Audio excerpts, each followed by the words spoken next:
Hi, dear students.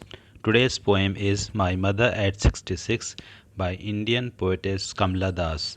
In this poem, poetess ने ageing और इससे रिलेटेड चीज़ों के बारे में बताया है that how in old age one gets mentally and physically exhausted. Face becomes dull. हम अपनी मॉम से इमोशनली ज़्यादा अटैच रहते हैं और इस पोएम में मदर और डॉटर की फीलिंग्स और रिलेशनशिप को कमला दास ने बताया है और ये चीज़ पोएम शो करती है. We have to maintain balance also in our own personal life and responsibilities and showing emotional attachment with our parents. तो ये सारी चीज़ें हमें करनी पड़ती है. The poetess is quite scared that very soon she will lose her mother, keeping in mind her old age and physical stamina. Now let get started. Driving from my parents' home to Cochin last Friday morning, I saw my mother beside me, doors open-mouthed, her face ashen like that. तो इस लाइंस में poetess Kamala दास कहती हैं कि Friday morning को poetess car से Cochin airport जाती हैं. उनके साथ उनकी मॉम भी होती हैं और वो उनके बगल में बैठी होती हैं. कार में उनकी मॉम को नींद आ जाती है और उनका मुंह खुला हुआ रहता है. मीन्स नींद में उनका जो माउथ है वो खुल जाता है. तो पोएटेस जब देखती हैं अपनी मॉम की तरफ तो उनका फेस उन्हें बहुत डल दिखाई देता है. Of a corpse and realized with pain that she was as old as she looked, but soon put that thought away and looked out at young trees sprinting. जैसे कोई डेड बॉडी, कॉप्स मतलब होती है dead body, तो जैसे कि उनकी mom किसी डेड बॉडी की तरह नज़र आ रही थी. पोएटेस को ये देखकर दुख होता है. मॉम बहुत बूढ़ी हो चुकी थी. पोएटेस अपने थॉट को डाइवर्ट करने के लिए फिर वो क्या करती हैं कि कार के विंडो से बाहर देखती हैं तो बाहर उन्हें रोड साइड ट्रीज़ दिखाई देते हैं और वो ट्रीज़ ऐसे लगते हैं कि वो ट्रीज़ उनकी तरफ दौड़े हुए चले आ रहे हैं. और आप लोग ने ये नोटिस किया होगा जब भी आप ट्रैवल करते हैं बाई ट्रेन और बाई कार तो जो नियर बाई ट्रीज़ होती हैं वो रन अवे करती हैं इतनी तेज़ी से जैसे लगता है as if they are running. तो इसी तरह से पोएटेस ने ये वर्ड स्प्रिंटिंग का यहाँ यूज़ किया है. अब हम आगे देखते हैं. The merry children spilling out of their homes but after the airport security check standing a few yards away I looked again at her one pale. इस लाइंस में पोएटेस देखती हैं कि बच्चे अपने घर के बाहर हैप्पीली और फुल ऑफ एनर्जी दिखाई देते हैं. वो खेलते कूदते रहते हैं, दौड़ते भागते रहते हैं. और जब वो एयरपोर्ट पे सिक्योरिटी चेक के लिए जाती हैं और सिक्योरिटी चेक हो जाता है, पोएटेस अपनी मॉम से कुछ दूरी पर खड़ी रहती हैं और दोबारा मॉम की तरफ देखती हैं. ऐसा लगता है that her mom is exhausted by physical and mental distress. जब वो अपनी मॉम को देखती हैं तो वो बहुत ही डल दिखाई देती हैं. As a late winter's moon and felt that old familiar ache my childhood's fear, but all I said was see you soon amma. All I did was smile and smile and smile. अम्मा here means mom. Mom को यहाँ poetess ने अम्मा बोला है.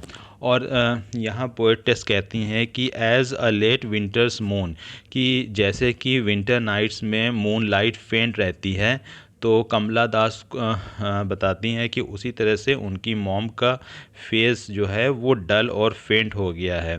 Familiar egg, तो यहाँ familiar egg का मतलब ये है कि जब बचपन में, माई चाइल्डहुड फियर, कि जब बच्चे छोटे रहते हैं तो वो अपनी मॉम से बहुत अटैच होते हैं, मॉम को छोड़ना नहीं चाहते हैं। अगर मॉम कहीं चली जाती हैं तो बच्चे रोने लगते हैं, तो एक फ़ियर होता है कि मॉम हमसे दूर ना जाए। तो इस पोएम में भी पोएट्स को फ़ियर है कि if her mother will die, तो वो हमसे दूर चली जाएंगी। तो यही अब ये एक बचपन का सच जो है, बचपन का डर जो है अब वो सच होने वाला था, that she is going to be no more, means अब वो बहुत बूढ़ी हो चुकी हैं। ठीक है, अपनी मॉम को छोड़कर, लेकिन उनको तो जाना होगा because she has come to airport. और जाते जाते पोर्टेस कहती हैं कि फिर मिलेंगे, सी यू सून अम्मा, फिर मिलेंगे मॉम। और कमला दास मुस्कुराते हुए प्लेन की तरफ चली जाती हैं। नाउ अब आगे देखते हैं पोएटेस के बारे में। Poetess Kamala Das, she was born in 1934 and died in 2009, nominated for Nobel prize in literature. Literature में नोबेल प्राइज़ के लिए ये नॉमिनेट की गई थी, इनको नोबेल प्राइज़ मिला नहीं था, बट और भी नॉमिनेटेड पर्सन थे, तो उसमें ये नॉमिनेट की गई थी, लेकिन इन्हें मिला नहीं था। और इन्हें क्या मिल चुका है? रिसीव्ड साहित्य अकेडमी अवार्ड और एशियन पोइट्री प्राइज़, और भी बहुत सी अवार्ड्स और प्राइजेज़ मिल चुके हैं। और इनका नेम जो था वो माधवी कुट्टी था। नाउ अब हम मीनिंग देखेंगे। कोचीन के बारे में लिखा गया है, तो कोचीन एक सिटी का नाम है जो कि केरला में है। और इसी तरीके से डोज का मतलब होता है एक छोटी सी नींद, शॉर्ट स्लीप, जिसको हम कहते हैं झपकी। एशन का मतलब होता है कि पेल, डल, कलरलेस, जैसे कि फेंट ऑब्जेक्ट्स होते हैं। और कॉप्स मतलब डेड बॉडी, किसी कोई जैसे कि अब लाश वगैरह हो तो कॉप्स बोलते हैं, डेड बॉडी। स्प्रिंटिंग बहुत तेज़ दौड़ना। स्पिलिंग जब move out in great number, कि बहुत ही ज़्यादा तादाद में कहीं किसी चीज़ से, किसी जगह से निकलना। वॉन का मतलब होता है pale and weak as from physical and emotional distress, की मानसिक और शारीरिक कमज़ोरी के साथ जो थकान वगैरह होती है और उससे जो बॉडी पे और फेस पे इम्प्रेशन आता है, तो उसको हम वॉन कहते हैं। एक मतलब पेन होता है। अब हम लिटरेरी डिवाइसेस देखते हैं कि इस पोएम में यूज़ हुआ है, सिमिली यूज़ हुआ है, जहां हम सिमिलर ऑब्जेक्ट्स को कंपेयर करते हैं। हर फेस एशन like that of a cops, तो यहाँ कॉप्स को कंपेयर किया है पोएटेस ने अपनी मॉम के फेस से। इसी तरह से लेट विंटर्स मून, तो लेट विंटर्स मून भी सिमिली है और पोएटेस ने इसको कंपेयर किया है, इसको भी अपने मॉम्स के फेस से कंपेयर किया है। और इसी तरीके से जो थर्ड सिमिली है वो she was as old as she looked. इसी तरह से हम पर्सोनिफिकेशन देखेंगे। पर्सोनिफिकेशन वो होता है जहाँ की ऐसे ऑब्जेक्ट्स को कंपेयर किया जाता है ह्यूमन से जो कि ह्यूमंस नहीं होते हैं। जैसे ट्री, अभी ट्री ह्यूमन नहीं है लेकिन वो उसके अंदर ह्यूमन फीलिंग दी गई है। इसी तरह से मेटाफर, तो मेटाफर जहाँ ऑड थिंग्स को हम कंपेयर करते हैं। मेरी children spilling out their homes, जब पोएटेस अपनी मॉम को देख के बहुत डिस्ट्रेस फील करती हैं, तब वो क्या करती हैं कि विंडो से बाहर देखती हैं तो उन्हें हंसते खेलते हुए बच्चे नज़र आते हैं। तो मॉम का फेस देख के और बच्चों को देख के उसको कंपैरिजन किया है टू ऑड थिंग्स को, तो इसको हम मेटाफर कहेंगे। इसी तरह से रिपीटिशन जो हुआ है वो लास्ट लाइन में स्माइल हुआ है, 3 टाइम्स रिपीट हुआ है। इस पोएम में इमेजरी है। इमेजरी जब पोएट कोई इमेजिनेशन क्रिएट करने की कोशिश करता है रीडर्स के माइंड में, तो इसमें चिल्ड्रन, ट्रीज़, एयरपोर्ट, यंग, मेरी, होम, विंटर्स, मून।